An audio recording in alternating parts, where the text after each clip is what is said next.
you are somebody who has cheated in your marriage or your partnership, and you're trying to remain with the person that you cheated on, you guys are trying to work it out, I have some things that I want to help you with. My name is Annabelle, and I help coach people after betrayal happens to them. But sometimes I also want to talk to the people on the other side of the coin, the people who have betrayed.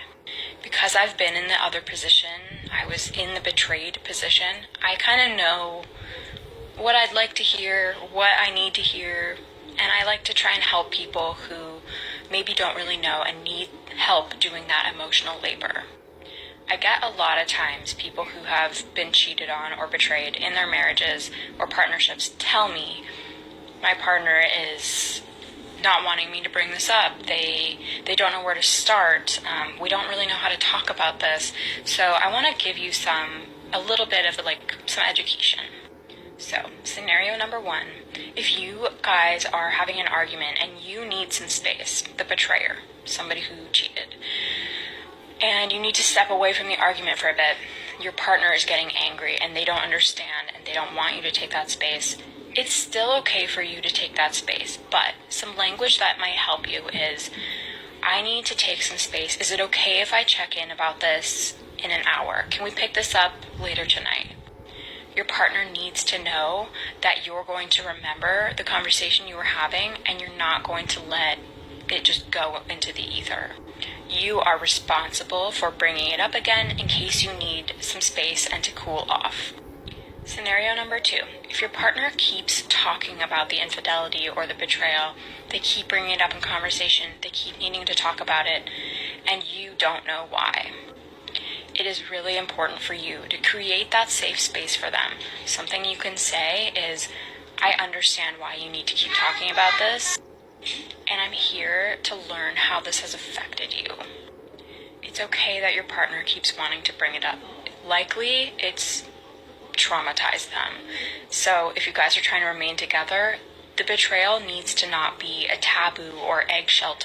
Scenario number 3, you're trying to build trust back. Now, you can't just say that you're going to do anything possible to regain their trust.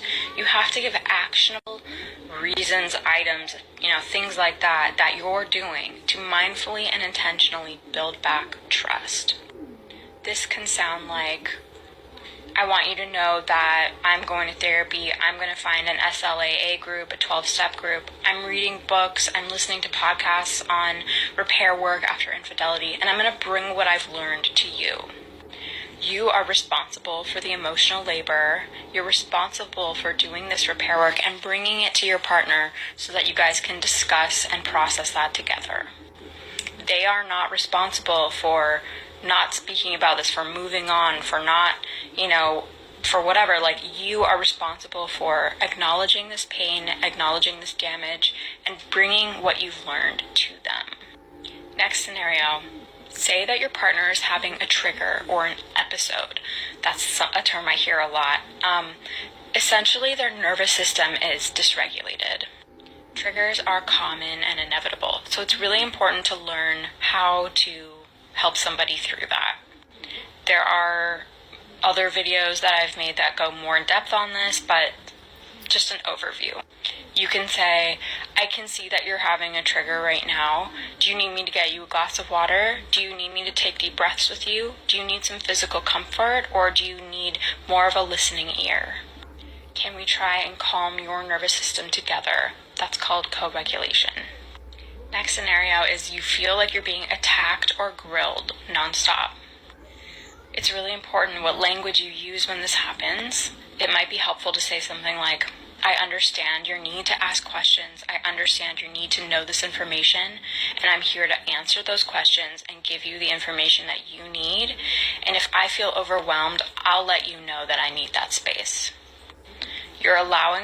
You're creating a safe environment for them. You're allowing questions to be asked. You're allowing information to be exposed. And you're also holding your own boundaries in case you need a breather, in case you need some space, and that's okay too. I hope some of these were helpful, and maybe you can apply them to your, experience, and yeah.